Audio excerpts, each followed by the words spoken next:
আমরা ধরো আগের ক্লাসে যেটা কভার করলাম সেটা sequence and communication diagram. Sequence and communication diagram, তো ওখান থেকে আমরা বিভিন্ন মডিউল গুলো কিন্তু দেখতে পেয়েছি যে আমাদের সিস্টেমে কি কি মডিউল থাকে, ফ্রন্ট এন্ডে কি থাকে, ব্যাক এন্ডে কি থাকে, ইউজার কিভাবে সিস্টেমের সাথে কানেক্ট হতে পারে, এই প্রসেস গুলো আমরা দেখেছি। এবং একটা রিকোয়েস্ট দিলে সেই রিকোয়েস্টটা কিভাবে প্রসেস হয় এবং তার ফিডব্যাকটা ইউজারের কাছে আবার কিভাবে আসে তারা, এই রিলেশনটা আমরা হলো সিকোয়েন্স এন্ড কমিউনিকেশন ডায়াগ্রামের মধ্যে দিয়ে আমরা সেটা দেখেছি। আবার এর আগে ইউজ কেস ডায়াগ্রাম দেখেছি। এগুলো সবই তাহলে আমরা দেখছি সিস্টেম মডেলিং।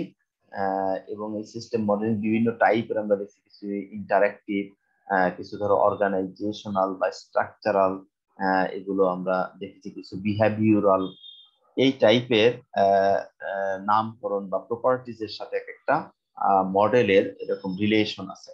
তাহলে আজকে যে মডেলটা আমরা দেখতে চাচ্ছি ক্লাস ডায়াগ্রাম, এটা আসলে স্ট্রাকচারাল মডেল।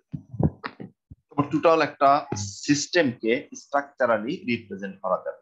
সিস্টেমের সব মডিউলগুলো এখানে ক্লাস আর অবজেক্টের কনসেপ্টকে কাজে লাগিয়ে আমরা অবজেক্ট ওরিয়েন্টেড প্রোগ্রামিং এটা শিখেছি, এবং এই বইটাও অবজেক্ট ওরিয়েন্টেড প্রোগ্রামিং এর ওখান থেকে আমি বইটা নিয়ে এসেছি। এটা তোমাদের গুগল ক্লাসরুমে দেওয়াও আছে। এটা হলো জাভার একটা বই, ডেমিয়েল এর লেখা। এই বইয়ের এটা হলো 11 নম্বর চ্যাপ্টার দেখাচ্ছে। এখানে ইনহেরিটেন্স চ্যাপ্টারের নামটা দেখো, চ্যাপ্টারের নাম হলো ইনহেরিটেন্স এন্ড পলিমরফিজম। এটা তোমরা অবজেক্ট ওরিয়েন্টেড প্রোগ্রামিং এ খুব ভালো মতো এটা পড়ানোর কথা, যে টিচারই পড়াক। তার উপর বেস করে আমরা সফটওয়্যার ইঞ্জিনিয়ারিং এ একটু যাব। সেই সফটওয়্যার ইঞ্জিনিয়ারিং থেকে আসলে কোডিং লেভেলে যারা প্রোগ্রামার করে তাদের আসতে হয়। তাহলে সফটওয়্যার ইঞ্জিনিয়ারিং এর ভাষাটা কেমন আর প্রোগ্রামারের ভাষাটা কেমন, এটা কম্পারেটিভ আমরা থেকে দেখতে পাবো। সফটওয়্যার ইঞ্জিনিয়ারিং এর ভাষা হচ্ছে এটা সিস্টেম মডেলিং, এটা করতে হবে সফটওয়্যার ইঞ্জিনিয়ারদের। আর এর করসপন্ডিং যে কোড, এই কোড করবে হলো প্রোগ্রামাররা। কারণ জাভার কাজ হচ্ছে হলো এইটুকু, এই কোডিং করা, তার কিন্তু কাজ এই মডেলিং করা না। ঠিক আছে, এই মডেলিং করার কাজ হলো সফটওয়্যার ইঞ্জিনিয়ারের কাজ, আর প্রোগ্রামারের কাজ হচ্ছে হলো এই কোড করা। এখানে একটা কোড দেওয়া আছে, দেখো পাবলিক সিম্পল জিওমেট্রিক অবজেক্ট একটা হলো ক্লাস, সুপার ক্লাস, এবং সেই ক্লাসে এইখানে ধরো কিছু মেথড ডিফাইন করা আছে, এবং সেইখানে আবার ধরো কিছু সাব ক্লাস ক্রিয়েট করা আছে। এখানে সার্কেল জিওমেট্রিক অবজেক্ট থেকে এইটা তৈরি করে নিয়ে আসা হয়েছে সাব ক্লাস, এক্সটেন্ড করছে জিওমেট্রিক অবজেক্ট থেকে। এবং এখানেও কিছু এরকম কমন কি আছে, মেথড আছে। এবং তারপর আর একটা ছিল হলো সার্কেল, আর একটা ছিল রেক্ট্যাঙ্গেল।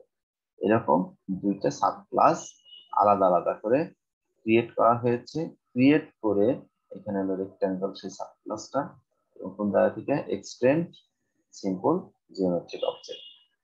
তার মানে আমি যেটা বলছি পার্থক্যটা হলো এই কোডিং গুলো আমরা অবজেক্ট ওরিয়েন্টেড প্রোগ্রামিং এ শিখে আসছি, কিভাবে ক্লাস ক্রিয়েট করতে হয়, কিভাবে তার সুপার ক্লাস সাব ক্লাসের রিলেশন দেখাতে হয়, সুপার ক্লাসের বিভিন্ন মেথড, বিভিন্ন কনস্ট্রাক্টর সেটা সাব ক্লাসে কিভাবে অ্যাক্সেস করতে হয়, এই রুলস গুলো আমাদের কিন্তু আমরা অবজেক্ট ওরিয়েন্টেড প্রোগ্রামিং অলরেডি শিখে এসেছি। এখন সেই অবজেক্ট ওরিয়েন্টেড প্রোগ্রামিং এর কনসেপ্ট যেটা অবজেক্ট ক্লাস, সেটাকে কাজে লাগিয়ে আমরা যখন হায়ার লেভেল অর্থাৎ হাই লেভেল অ্যাবস্ট্রাকশন একটা সিস্টেমে যখন আমরা রিপ্রেজেন্ট করব, স্ট্রাকচার যখন রিপ্রেজেন্ট করব, স্ট্রাকচারালি একটা মডেল যখন দাঁড় করাবো, তখন ওই কোডিংটা যদি বলি ব্যাক এন্ড যে কোডিংটা থাকবে তার সিস্টেম মডেলিংটা হবে এরকম। একে আমরা বলি ক্লাস ডায়াগ্রাম। তাহলে ক্লাস ডায়াগ্রামে প্রথমে হচ্ছে আমার যেটা জানা দরকার, একটা ক্লাসকে আমরা কিভাবে ডিজাইন করতে পারি বা মডেলিং করতে পারি সেটা একটু দেখি। প্রথমে একটা ক্লাসকে যদি আমরা মডেলিং করতে চাই, একটা ক্লাস ধরো এরকম তার তিনটা পার্ট থাকে একটা ক্লাসে। এখানে দেখো পাশেরটার সাথে আমরা মিলাবো, যেখানে ডিজাইন করা আছে। আমরা শুধু এই একটা ক্লাস করবো, এই ক্লাসটাকে আগে হিসাব করি। এখানে তো তিনটা পার্ট, ফার্স্ট পার্ট এরকম, second part, third part. First part যেটা, এটাকে বলা হয় ক্লাসের নেম। এখানে দেখো মিলিয়ে দেখো যে ক্লাসের নেম, আমরা যখন অবজেক্ট ওরিয়েন্টেড প্রোগ্রামিং করেছি রুলস আমাদের মনে আছে নিশ্চয়ই, ক্লাস নেমটা অবশ্যই একটা ক্যাপিটাল লেটার দিয়ে কি করতে হয়, শুরু করতে হয়। তার মানে জিটা কি আছে দেখো, অবশ্যই একটা ক্যাপিটাল লেটার হতে হবে। এবং আরেকটা রুলস হচ্ছে সবগুলো লেখা দেখো লেফট অ্যালাইনমেন্ট, আর ক্লাস নেমটাই শুধুমাত্র মিডল অ্যালাইনমেন্ট। তার মানে ক্লাসের নেমের যে এরিয়াটা, এই এরিয়ার মাঝখানে থাকবে হলো ক্লাস নেমটা যখন আমরা ডায়াগ্রাম তৈরি করব বা মডেলিং করব সিস্টেম।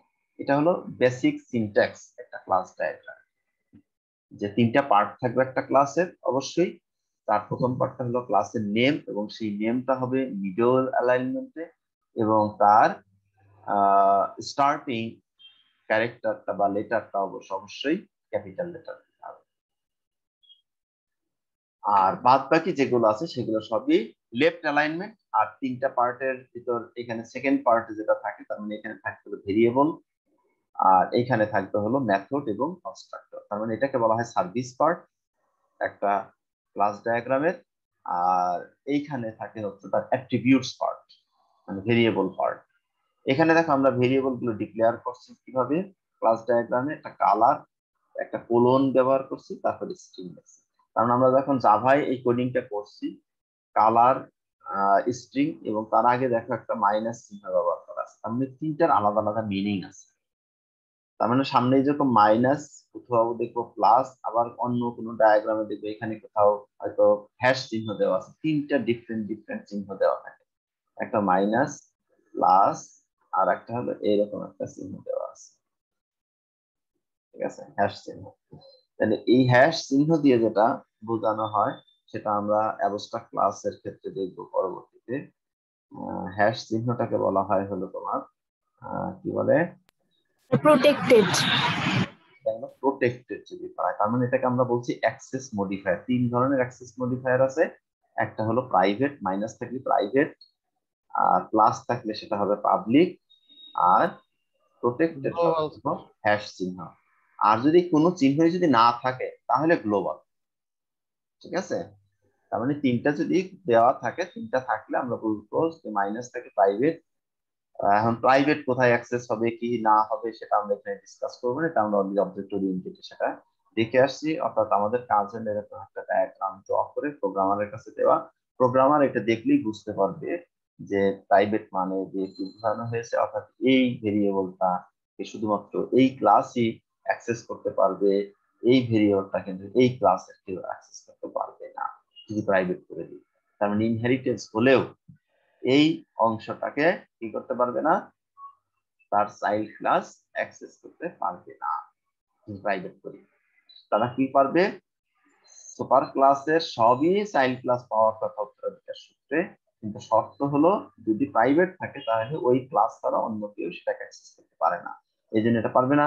কিন্তু বাকিগুলো দেখো সব পাবলিক করা আছে, এগুলো সবাই পারবে। এবং যদি এখানে প্রোটেক্টেডও থাকতো, ইভেন প্রোটেক্টেড থাকলেও সুপার ক্লাস থেকে সাব ক্লাস অ্যাক্সেস করতে পারে, তার মানে হ্যাশ চিহ্ন যদি থাকতো। কিন্তু প্রোটেক্টেড থাকলে আবার কি করতে পারবে না, এই সাব ক্লাস ছাড়া অন্য কোনো ক্লাস, সাথে এক্স ওয়াই জেড নামে আর একটা ক্লাস আছে, সে আবার একে অ্যাক্সেস করতে পারবে না।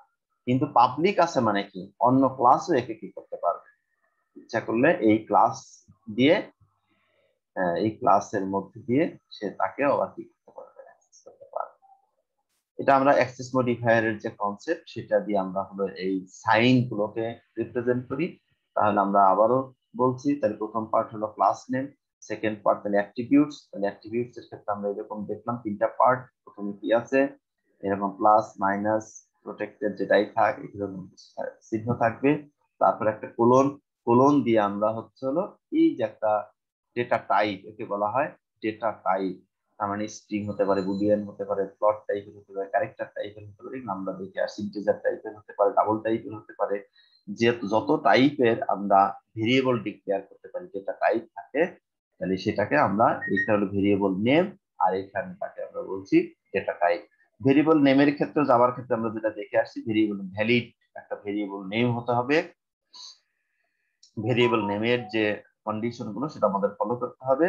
আর ডেটা টাইপ তো আমাদের জানা আছে, যে টাইপের ডেটা টাইপ আমরা ব্যবহার করব প্রোগ্রাম অনুসারে বা প্রবলেম অনুসারে, স্পেসিফিক যে সলিউশন সেইটা অনুসারে আমরা কি করব, will declare this attributes or variables. এখানে আমাদের আরেকটা জিনিস যেটা মাথায় রাখতে হবে, দেখো নিচের পার্টে যখন আমরা আসবো, এখানে আমরা বলছি যে বিভিন্ন ধরনের মেথড থাকবে, কনস্ট্রাক্টর থাকবে, সার্ভিস পার্ট। এখানেও তার কি আছে, অ্যাক্সেস মডিফায়ার আছে, এবং এখানে ভ্যালিড একটা মেথড বা কনস্ট্রাক্টরের নাম থাকতে হবে। তার মানে আমরা মেথড বা কনস্ট্রাক্টর যেভাবে অবজেক্ট ওরিয়েন্টেডে শিখে আসছি সেইভাবে একটা নাম তাকে দিতে হবে। এবং মেথড বা কনস্ট্রাক্টরের একটা কমন সিম্বল ডাটাটা প্যারেন্থেসিস আমরা ব্যবহার করেছি ফার্স্ট এবং ফার্স্ট ব্র্যাকেট স্টার্টিং এবং এরকম একটা সিম্বল কিন্তু আমরা সব জায়গায় মেথড এবং কনস্ট্রাক্টর যেখানে আমরা ব্যবহার করি সেখানে এরকম থাকে। এখন কিছু কিছু জায়গায় দেখো ফার্স্ট ব্র্যাকেটের মধ্যে কিছু এলিমেন্টস আছে আবার কিছু জায়গায় দিয়ে ফাঁকা। তার মানে এটাও আমরা মেথড কনস্ট্রাক্টর যখন আমরা অবজেক্ট ওরিয়েন্টেড করেছি যদি কোনো কিছু না থাকে ব্র্যাকেটের মধ্যে তাকে আমরা বলি ডিফল্ট মেথড বা ডিফল্ট কনস্ট্রাক্টর। আর যদি এরকম ব্র্যাকেটের মধ্যে এরকম কিছু থাকে তাহলে সেটাকে আমরা বলি প্যারামিটারাইজড মেথড বা কনস্ট্রাক্টর। ঠিক আছে, তাহলে এটাকে আমরা বলি মেথড বা কনস্ট্রাক্টর যেটা আমরা বলি তার একটা সাইনিং পার্ট। এটা হলো সাইন, তার সাইনিং সংকেত চিহ্ন, আর এটা হলো তার নেম। ঠিক আছে, একটা হলো নেম আর একটা হলো তার সাইনিং পার্ট। আবার এখানে আমরা দেখো যে কিছু কিছু জায়গায় মেথডের ক্ষেত্রে কি থাকে, কিছু রিটার্ন টাইপ থাকে, আবার কনস্ট্রাক্টরের ক্ষেত্রে এই রিটার্ন টাইপটা থাকে না, এটাও আমরা জানি। তার মানে এইখান থেকে তোমাকে এটাও আইডেন্টিফাই করতে হবে এখানে কি আছে, কিছু মেথড আছে কিছু কনস্ট্রাক্টর আছে। সেটা আমরা কিভাবে আবার সেটাকে বুঝবো, এটা আমরা অবজেক্ট ওরিয়েন্টেডে মনে আছে কিনা দেখি তোমরা মনে আছে কিনা, কেউ বলতে পারো কিনা যেখানে এখানে কিছু কনস্ট্রাক্টর আছে। ঠিক আছে, সেই কনস্ট্রাক্টর আমরা কিভাবে আইডেন্টিফাই করতে পারবো বলো তো? এখানে কি জানি জিওমেট্রিক অবজেক্ট নামে একটা ক্লাস। ঠিক আছে, এই ক্লাসের মধ্যে এখানে কিছু মেথড আছে কিছু কনস্ট্রাক্টর আছে। এখানে কি কোনটা কনস্ট্রাক্টর এটা আমরা কিভাবে বুঝবো বলো তো? একটা ক্লাসের ভিতর কনস্ট্রাক্টরকে আমরা কিভাবে আইডেন্টিফাই করতে পারি? স্যার রিটার্ন টাইপ দেখেছে, এটা একটা সিম্বল রিটার্ন টাইপ দেখে। আর ক্লাস নেমের সাথে সেম থাকবে স্যার। সেম থাকবে মেইন স্যার। হলো দুইটা কন্ডিশন, একটা হচ্ছে হলো কনস্ট্রাক্টরের নেম অবশ্যই ক্লাস নেম হতে হবে, আর তার কোনো রিটার্ন টাইপ থাকবে না। মেথডের হলো রিটার্ন টাইপ থাকবে অবশ্যই, কোনো না কোনো, যদি নাও থাকে নাহলে ভয়েড দিতে হবে, তা নাল রিটার্ন করবে। তার মানে মেথডের এরকম বাধ্যতামূলক রিটার্ন টাইপ থাকে, কিন্তু কনস্ট্রাক্টরের ক্ষেত্রে রিটার্ন টাইপ থাকবে না, এটাও বাধ্যতামূলক। আর কনস্ট্রাক্টরের নামটা কি হবে, অবশ্যই ক্লাসের নেমেই হতে হবে, ক্লাসের যে নেম থাকবে সেটাই হবে কনস্ট্রাক্টর। তাহলে এখান থেকে আমরা আইডেন্টিফাই করতে পারবো কোনটা কনস্ট্রাক্টর বলো তো? কয়টা কনস্ট্রাক্টর আছে?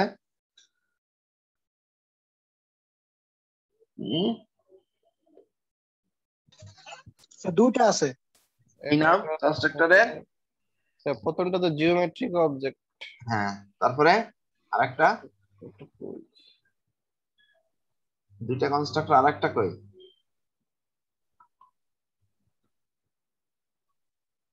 প্রথম একটা পেলাম, এটা একটা, আরেকটা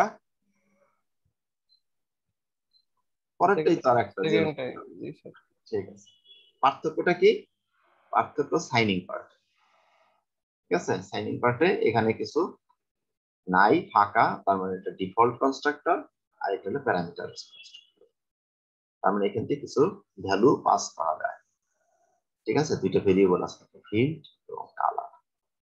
ঠিক আছে, স্ট্রিং টাইপের, বুলিয়ান টাইপের।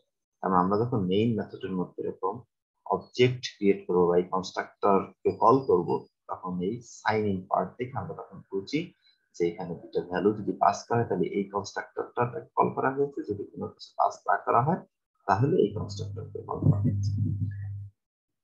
এটা দেখে আমরা বুঝবো যে কনস্ট্রাক্টর। বাকিগুলো দেখো, এগুলো হলো মেথড এবং প্রত্যেকের লেখাটা করে রিটার্ন টাইপ আছে। আর নেমটা ক্লাস নেম থেকে ডিফারেন্ট। তাহলে এগুলো এক একটা মেথড।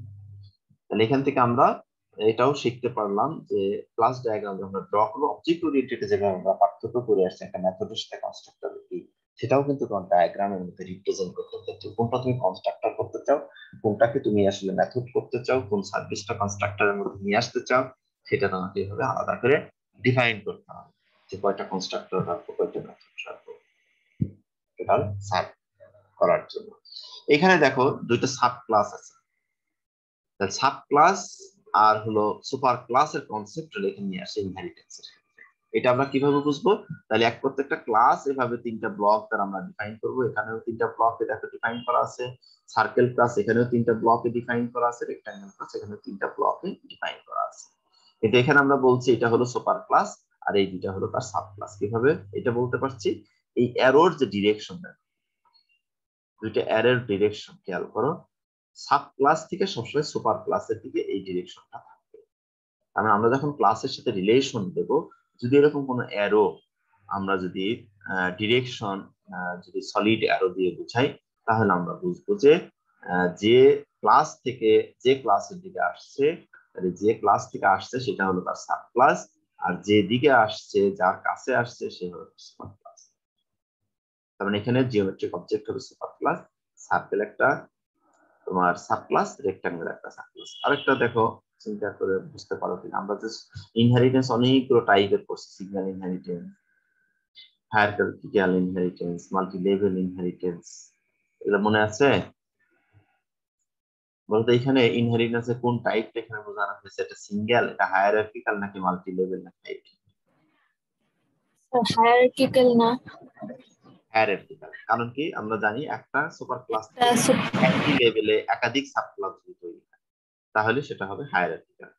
যদি এখানে শুধু একটা ক্লাস থাকতো আর এটা নাই, ঠিক আছে, তাহলে সেটা হতো একটা সিঙ্গেল ইনহেরিটেন্স, তাই তো? ধরো এটাকে আমরা হাইব্রিডও বলতে পারি, কারণ এখানে সিঙ্গেল আছে আবার হায়ারার্কিক্যাল আছে। বা যদি মাল্টি লেভেল আমরা এটাকে বলতে চাই, মাল্টি লেভেল বলার শব্দ হচ্ছে তোমার কি, মাল্টি লেভেল মানে এইখানে একটা লেভেল সুপার ক্লাস থেকে একটা সাব ক্লাস, এখানে এটা আবার যদি সুপার ক্লাস হয় এখান থেকে আর একটা সাব ক্লাস আমরা ক্রিয়েট করতে চাই, ঠিক আছে? ধরো এখান থেকে আর একটা সাব ক্লাস আমরা ক্রিয়েট, তাহলে এটা কি হয়? একটা মাল্টি লেভেল সাব ক্লাস। আবার এই সবটুকু মিলে এটা কি হয়? একটা হাইব্রিড ইনহেরিটেন্স। বুঝতে পারছো? তাহলে মাল্টি লেভেল, সিঙ্গেল এবং হলো তোমার হায়ারার্কিক্যাল দেখলাম, প্লাস হচ্ছে এরকম সবগুলো মিলিয়ে যদি কোনো একটা সিস্টেমের মধ্যে এরকম একটা স্ট্রাকচার যদি থাকে তাহলে সেটাকে আমরা এভাবে রিপ্রেজেন্ট করতে পারি যে এটা হাইব্রিড একটা ইনহেরিটেন্সের রিলেশনটাকে রিপ্রেজেন্ট করছে। তাহলে এখানে নতুন আরেকটা বৈশিষ্ট্য আমরা দেখলাম যে ইনহেরিটেন্সটাকে আমরা কিভাবে একটা ক্লাস ডায়াগ্রামের মধ্যে দিয়ে রিপ্রেজেন্ট করতে পারি। আর একটা ক্রাইটেরিয়া আমরা দেখব, এটা হলো কত নম্বর চ্যাপ্টার? 334 number page. খেয়াল রেখো তোমরা, বই এটা দেওয়া আছে গুগল ক্লাসরুমে, সেখান থেকে আরো ডিটেলস তোমরা এটা দেখতে পাবে। তোমাদের এখন কাজ যেটা বাসায় হোমওয়ার্ক যদি বলি, যে এই যে আমরা একটা ক্লাস ডায়াগ্রাম এখানে ড্র করলাম, এই ক্লাস ডায়াগ্রামের যদি ই করতে চাই, কি বলে, কোডিং করে প্রোগ্রামাররা, তার কোডিংটা কেমন হয়, ঠিক আছে? তাই কোডিংটা তুমি যদি দেখতে চাও, তার মানে এখানে সুপার ক্লাস সাব ক্লাস কে আমরা রিপ্রেজেন্ট করলাম, এই কোডিংটা দেখতে। এটা হলো তার সুপার ক্লাস। এখানে দেখো তিনটা ভেরিয়েবল ছিল, একটা কালার, ফিল্ড আর হলো ডেট। কি টাইপের ভেরিয়েবল? প্রাইভেট। একটা string data type, boolean data type আর ডেট টাইপের ডেটা টাইপ।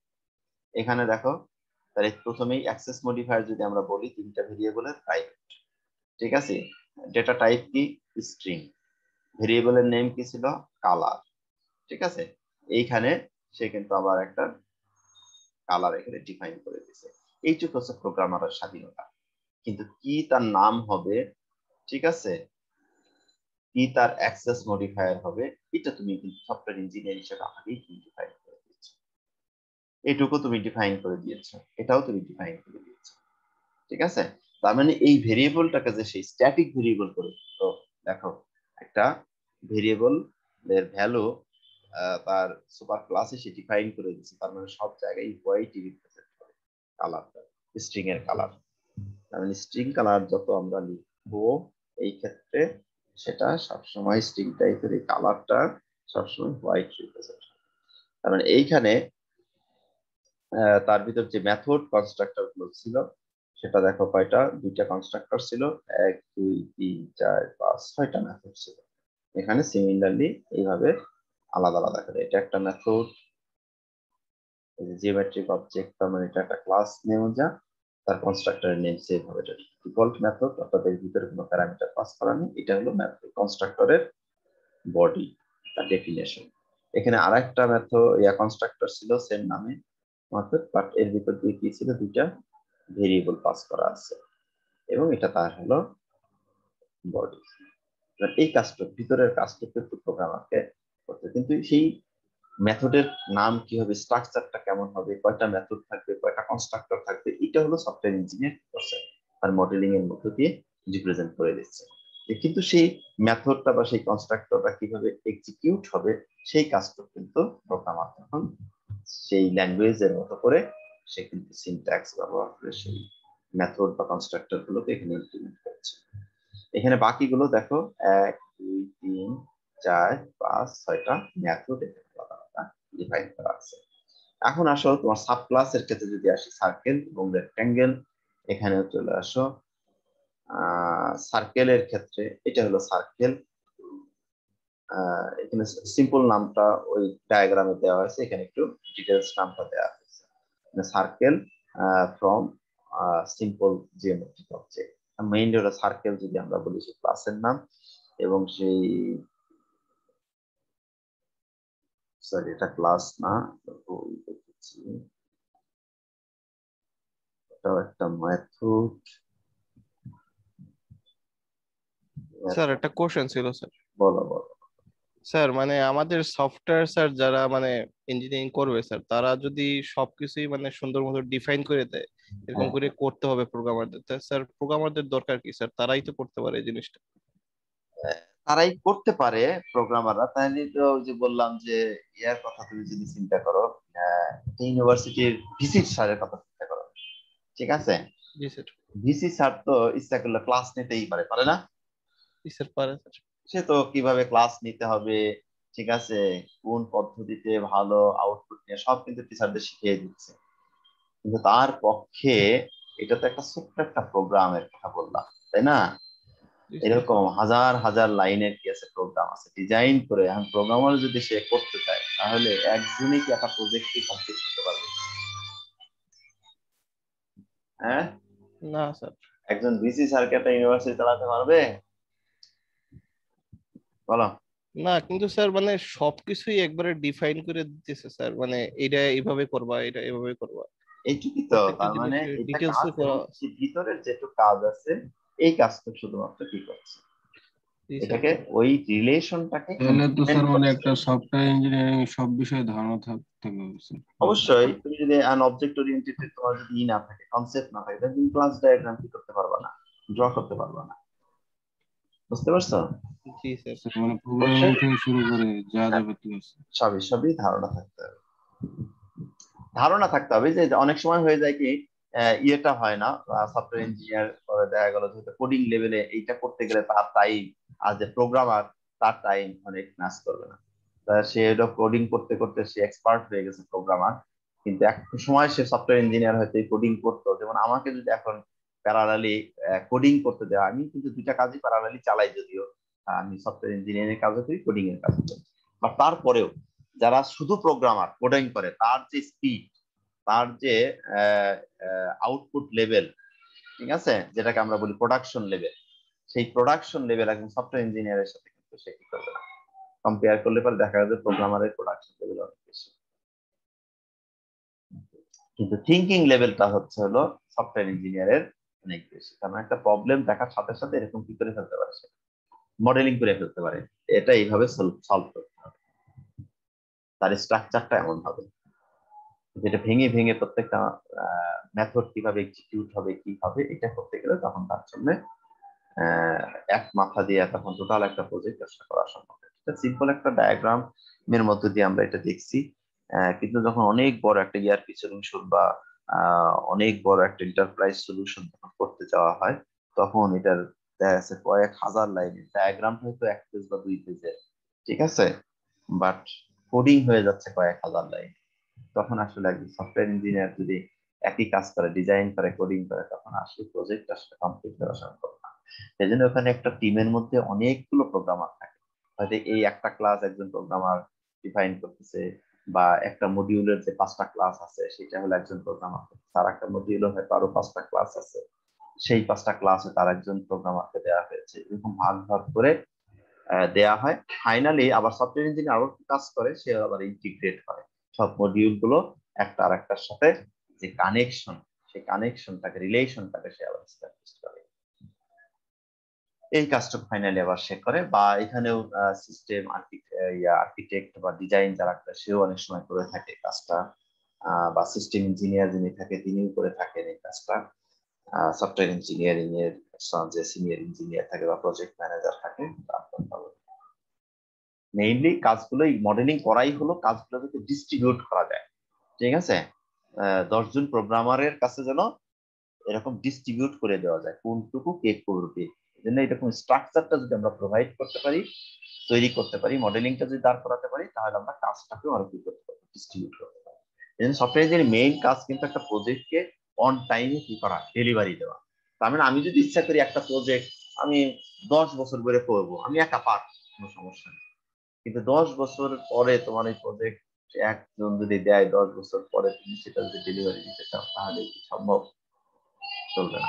কিন্তু আমার ডিমান্ড থাকে, মার্কেটের ডিমান্ড হলো একটা প্রবলেম এই 10 বছর ধরে আমি একা করে যদি আমি সেটাকে করে তৈরি করতে পারবো, টেস্টিং করে একদম ফাইনাল করে আমি দিতে পারবো, কনফিডেন্ট।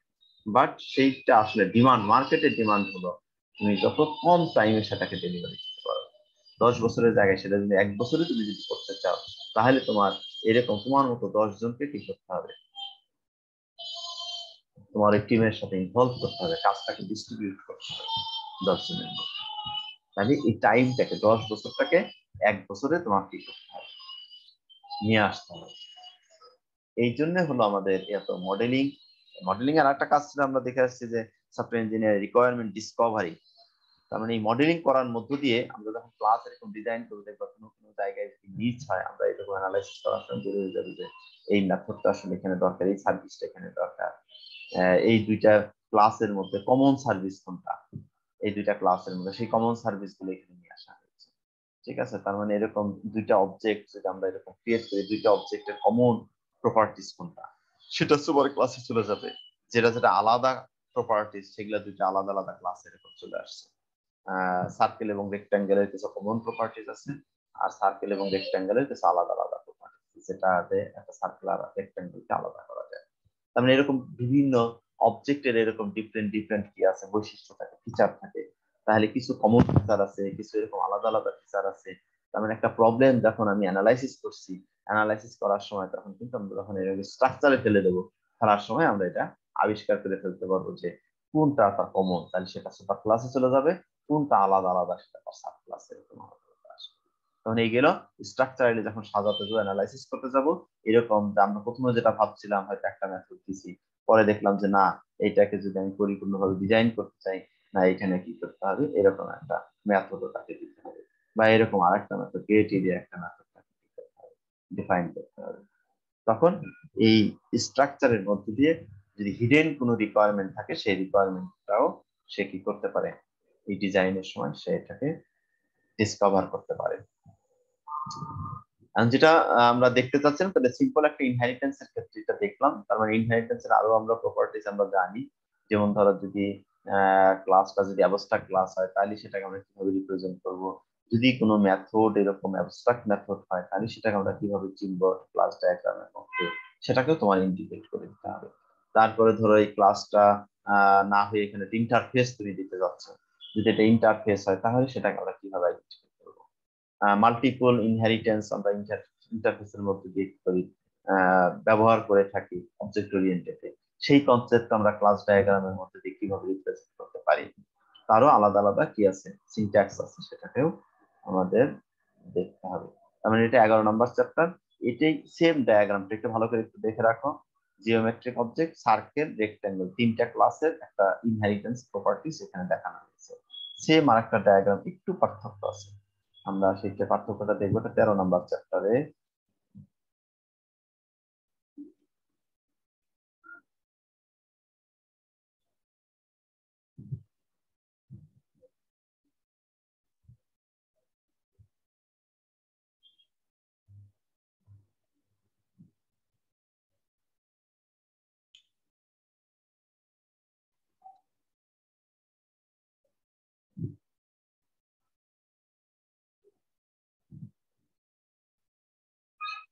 এইটা দেখো সেম ডায়াগ্রামটা কিন্তু এখানে নিয়ে আসা হয়েছে।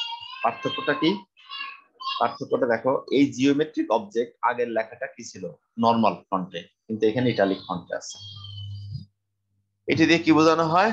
ইটালিক থাকলে, যদি ক্লাসের নামটা এরকম ইটালিক ফন্টে লেখা থাকে তাহলে আমরা বুঝবো এটা অ্যাবস্ট্রাক্ট ক্লাস। তাহলে আমরা এরকম অ্যাবস্ট্রাক্ট ক্লাসের ডেফিনিশন জানি, অবজেক্ট ওরিয়েন্টেড প্রোগ্রামিং দেখে আসছি। কি অ্যাবস্ট্রাক্ট ক্লাসের কাজ কি? অ্যাবস্ট্রাক্ট ক্লাসের মধ্যে কি থাকতে হবে? অবশ্যই এক বা একাধিক অ্যাবস্ট্রাক্ট মেথড থাকতে হবে। আর অ্যাবস্ট্রাক্ট ক্লাসের কোনো অবজেক্ট আসলে ক্রিয়েট করা যায় না। তার মানে এরকম কোনো ক্লাসকে যদি আমরা অ্যাবস্ট্রাক্ট ডিক্লেয়ার করতে চাই তাহলে মডেলিং এর সময় আমাকে অবশ্যই কি করতে হবে? এই প্রপার্টিসটা মাথায় রাখতে হবে, যেটা কি ইটালিক করে দেবো, কিন্তু প্রপার্টিস কি? অ্যাবস্ট্রাক্ট ক্লাসের প্রথমেই হলো এখানে যাই আমি রাখি না কেন এই ক্লাস নিজে কিন্তু একে অ্যাক্সেস করতে পারবে না। সবকিছুই তার সাব ক্লাস দিয়ে কি করতে হবে? চাইল্ড ক্লাস দিয়ে এক্সিকিউট করতে হবে। আগের যেটা দেখে আসলাম জিওমেট্রিক অবজেক্ট, সে কিন্তু ইচ্ছা করলে তার নিজের ক্লাসের জন্যও আলাদা করে সে কি করতে পারে? অবজেক্ট ক্রিয়েট করতে পারে এবং তার সব প্রপার্টিস বা সার্ভিস সে নিজেও ভোগ দখল করতে পারে, ব্যবহার করতে পারে। তার নিজের সম্পত্তি নিজের মতো করে সে ব্যবহার করতে পারে, তার সন্তানদেরকে সে নাও দিতে পারে, চাইল্ডকে নাও দিতে পারে।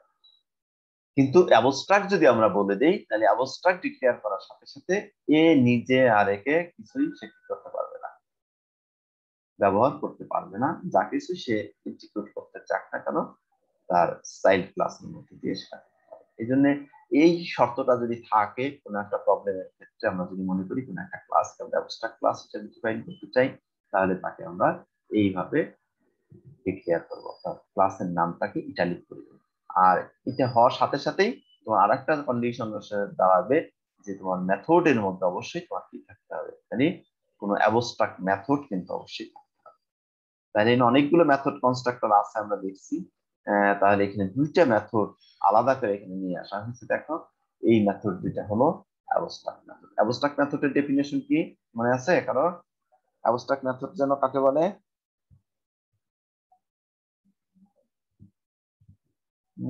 অনেকদিন হয়েছে পড়ছো না অবজেক্ট ওরিয়েন্টেড প্রোগ্রামিং? আর প্রোগ্রামিং করে ছেড়ে দিলে তো হবে না, প্র্যাকটিস করো না তোমরা? প্রোগ্রামিং করো না, কোডিং করো না স্যারেরা?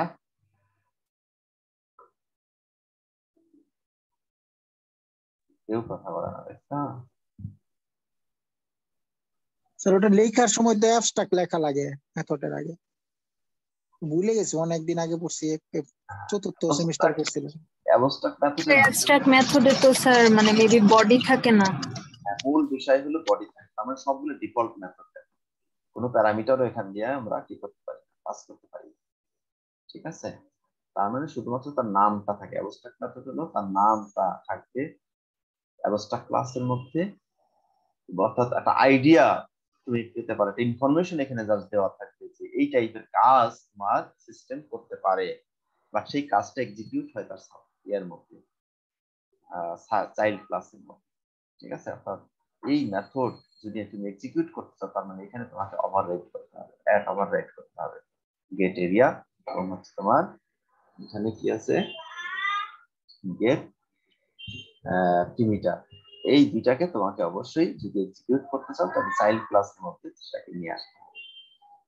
আর তাহলে মেইন যেটা অ্যাবস্ট্রাক্ট ক্লাস আমরা কিভাবে এখানে ডিফাইন করব? অ্যাবস্ট্রাক্ট ক্লাস যেরকম ডিফাইন করছি এখানে ইটালিক আকারে, অ্যাবস্ট্রাক্ট মেথডও তোমাকে কি করতে হবে? পুরোটা ইটালিক, এই দুইটা মেথড এখানে ইটালিক করা আছে। তাহলে বুঝতে হবে এই দুইটাকে আমরা আসলে কি করতে বলছি? অ্যাবস্ট্রাক্ট মেথড হিসেবে ডিক্লেয়ার করতে বলছি। এইটা বুঝলাম। তাহলে ইনহেরিটেন্স দেখলাম, ইনহেরিটেন্সের মধ্যে যদি এরকম কোনো অ্যাবস্ট্রাক্ট ক্লাস থাকে সেই অ্যাবস্ট্রাক্ট ক্লাস কেমন করে আমরা ডিফাইন করতে পারি, এবং অ্যাবস্ট্রাক্ট ক্লাসের মধ্যে যে অ্যাবস্ট্রাক্ট মেথড থাকবে সেটাকে আমরা কিভাবে ডিফাইন করতে পারি। আর ক্লাসের প্রথমে যে সাইনটা আমরা দিচ্ছি, দেখো এর আগে এখানে ক্লাস ছিল, এখানে আবার এখানে দিচ্ছি আমরা হ্যাশ চিহ্ন। এই হ্যাশ চিহ্ন আগে আমরা বলে আসছি, আগে কিন্তু আমরা বলে আসছিলাম ওটা হলো পাবলিক, কিন্তু এখানে আমরা বলছি এটা হলো প্রোটেক্টেড। প্রোটেক্টেড মানে হলো শুধুমাত্র এই ক্লাস যেহেতু নিজেকে আর এক্সিকিউট করতে পারছে না, তাকে আমরা পারমিশন দিলাম যে শুধুমাত্র তার সাব ক্লাস একে কি করতে পারবে? এক্সিকিউট করতে পারবে, কিন্তু অন্য কোনো ক্লাস একে এক্সিকিউট করতে পারবে না। সেটা রেস্ট্রিকশন দিলাম। এখন এইটাই আমরা যদি আরেকটু দেখি যে এটা যদি ইন্টারফেস হয় তাহলে কি হবে। ইন্টারফেসের ক্ষেত্রে ধর কোনো ক্লাস অ্যাবস্ট্রাক্ট ক্লাস আমরা এটা লিখে বুঝতে পারি, যদি সেটা ইন্টারফেস হয় তাহলে সেটাকে আমরা কিভাবে identify করতে পারি।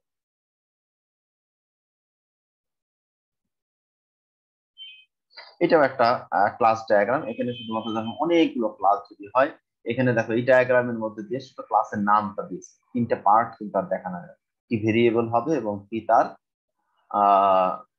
মেথড কনস্ট্রাক্টর থাকবে সেটা কিন্তু এখানে ডিফাইন করা হয়। কিছু কিছু প্রজেক্টের ক্ষেত্রে আমরা জানি না যে এরকম কি আসলে ডিটেইলসটা হবে, হয়তো অ্যানালাইসিস করে সেটা আমরা বের করতে পারছি না, বা এটা করলে অনেক কমপ্লেক্স হয়ে যাচ্ছে, তখন এই পার্টটা আমরা অনেক সময় প্রোগ্রামের উপর ছেড়ে দিই, স্বাধীনতার উপর। তুমি যেটা বললা যে আমরা যদি সব করেই দেই তাহলে প্রোগ্রামারের কাজ কি। কিছু কিছু সময় হয়তো আমরা মেইন ক্লাসটাকে এরকম ডিফাইন করে দিই, সুপার ক্লাসটাকে ডিফাইন করে দিই, বা বা সুপার ক্লাসের জন্য যেগুলো অবশ্যই থাকতে হবে শুধু সেই অংশটুকু আমরা কি করে দিই, ডিফাইন করে দিই। কোনো মেথড বা কনস্ট্রাক্টর দেখা এখানে ডিফাইন করা নেই, সেটা কেউ প্রোগ্রামারের স্বাধীনতার উপর ছেড়ে দেওয়া হয় যে প্রবলেমটা এরকম একটা সুপার ক্লাস থাকবে, এই এতগুলো তার সাব ক্লাস থাকবে, এখন তুমি তোমার মতো করে কি করো, ইমপ্লিমেন্ট করো, ডিজাইন করো, প্রবলেমটা সলভ করে নিয়ে আসো। তখন প্রোগ্রামারদের স্বাধীনতার উপর ছেড়ে দেওয়া হয়। কিন্তু এই ক্ষেত্রে যেটা প্রবলেম হয়, প্রবলেম হলো প্রোগ্রামার তার নিজের ইচ্ছা মতো লজিক, ইচ্ছা মতো এরকম মেথড কনস্ট্রাক্টর সে ডিফাইন করে, তখন ইউনি ইউনিকনেস যেটা আসলে, যদি একই ডিজাইন যদি তুমি যে কোনো প্রোগ্রামারের কাছে দিতে, আগে যে ডিজাইনটা আমরা দেখলাম কোডিংটা প্রায় একই রকম হতো, বাট এইখানকার কোডিংটা যদি আমরা দেখি প্রবলেমের আউটপুটটা হয়তো একই আসবে, কিন্তু কোডিং এর ভেরিয়েশন আসবে। 10 জন প্রোগ্রামারের কাছে যদি আমি আর্কিটেকচারটাতে এই মডেলটাতেই 10 জন 10 রকম করে কি করবে, কোডিং করবে। হয়তো ক্লাস স্টেপটা শুধু সেম হবে, কিন্তু কি করে লজিক গুলো 10 রকমের হয়ে যেতে পারে। এটা একটা দেখলাম। আর যেটা ইন্টারফেসের কথা যেটা বলছি সেটা হলো আমাদের আরেকটু পরে যাইতে হবে, 13 নম্বর চ্যাপ্টার, জাস্ট 14 নম্বর।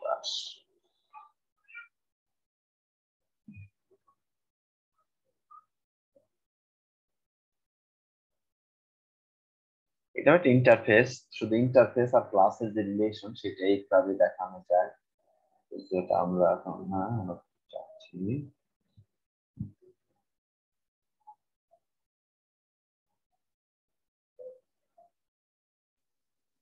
স্যার 12টায় আবার একটা ক্লাস আছে স্যার।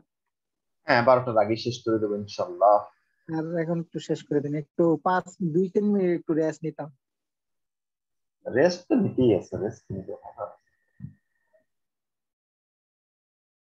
আমার ক্লাসের জন্য কি রেস্ট নেওয়া বাকি আছে? 10 মিনিট আছে তো এই জন্য বললাম আর কি। আমি বললাম আমার ক্লাস করার জন্য কি আমার রেস্ট নেওয়া বাকি আছে না? হ্যাঁ, স্যার ওই আগে ক্লাসের পরে ক্লাসের প্রস্তুতি নিয়ে লাগবো না, একটু হালকা পাতলা।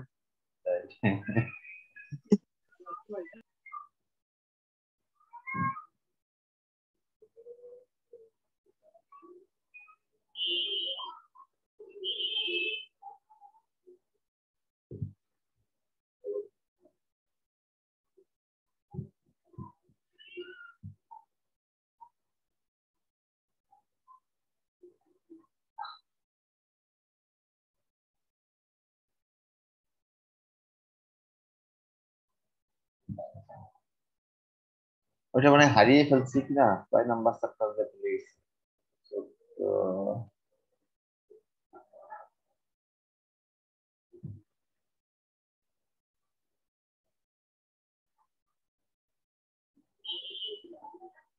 না, এটাই নাই।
এইটা দেখো, এটা দেখলেও আইডিয়াটা আমরা পাবো। তার মানে এইটা হলো একটা যদি ক্লাস হয়, এই ক্লাসের ইন্টারফেস যদি হয় তাহলে এই রকমের একটা কিওয়ার্ড তোমার লেখা থাকবে। আর সাব ক্লাস থেকে আমরা এতক্ষণ যেটা দেখে আসছি, যেমন এখানে একটা মাল্টি লেভেল ইনহেরিটেন্স বোঝানো আছে, জিওমেট্রিক অবজেক্ট রেক্ট্যাঙ্গেল, এখানে কম্পারেবল রেক্ট্যাঙ্গেল। তার মানে এটা হলো সুপার ক্লাস, এটা তার সাব ক্লাস, এবং এইটা হলো এইটার সুপার ক্লাস, এটা হলো sub class, multi level inheritance. আর এই দুইটার ক্ষেত্রে যেটা দেখানো হয়েছে, এটা হলো তার সাব ক্লাস, এটার সুপার ক্লাস এটা, আবার এখানেও এটা তার সুপার ক্লাস। তার মানে একটা ক্লাসের দুইটা সুপার ক্লাস যদি থাকে তাহলে আমরা তাকে বলি মাল্টিপল ইনহেরিটেন্স। যে মাল্টিপল ইনহেরিটেন্স যাবার ক্ষেত্রে সাপোর্ট করে না, এই জন্য এখানে ইন্টারফেস নিয়ে আসে। তাহলে ইন্টারফেসের চিনার আর একটা বৈশিষ্ট্য হলো, এখানে দেখো সলিড অ্যারো ব্যবহার করেছি, কিন্তু এখানে আসবে হলো ডটেড অ্যারো। এটার আরো ব্যাকগ্রাউন্ডে অনেক তথ্য আছে, সেটা আর আজকে ডিসকাস করার মতো সময় নেই, সেটা অন্য আরেকদিন যদি সময় থাকে সেটা আমরা করবো। কিন্তু বেসিক ডায়াগ্রাম গুলো যদি আমরা রিপ্রেজেন্ট করতে চাই, এই কয়েকটা তোমার হলো কমন যে সিনট্যাক্স, সেটা আমাদের মাথায় রাখতে হবে। একটা ক্লাস কে তিনটা ব্লকে আমরা ভাগ করব, ক্লাস নেম, অ্যাট্রিবিউটস এবং তোমার অবজেক্ট, এবং যে ভেরিয়েবল গুলো থাকবে সেগুলো একটা পার্টে।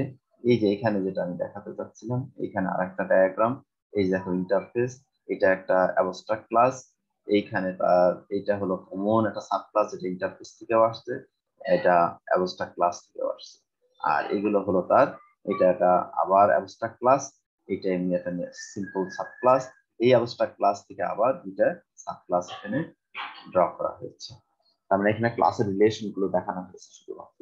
আর ডিটেইলসটা যেহেতু সার্কেল, চিকেন ফুড, ট্রাইকার, এগুলো যদি ডিফাইন করে দিতে হয়, তাহলে আমাদের তিনটা করে ব্লক ডিফাইন করে তার ভেরিয়েবল, মেথড, কনস্ট্রাক্টর কি হবে সেটা আমাদেরকে ডিফাইন করে দিতে হবে। আমরা তিনটা আমরা দেখলাম, নরমাল একটা ইনহেরিটেন্স দেখলাম, যদি সেটা অ্যাবস্ট্রাক্ট ক্লাস হয়, অ্যাবস্ট্রাক্ট মেথড হয়, তাহলে কিভাবে দেখবো, যদি সেটা ইন্টারফেস হয় তাহলে সেটাকে কিভাবে আমরা রিপ্রেজেন্ট করবো। ইন্টারফেসের জন্য দুইটা কমন ক্রাইটেরিয়া, একটা হলো ডটেড লাইন হবে রিলেশনটা, আর উপরে এরকম ইন্টারফেস কিওয়ার্ডটা লেখা থাকে। ঠিক আছে, তোমাদের কোনো কহতব্য আছে কিনা?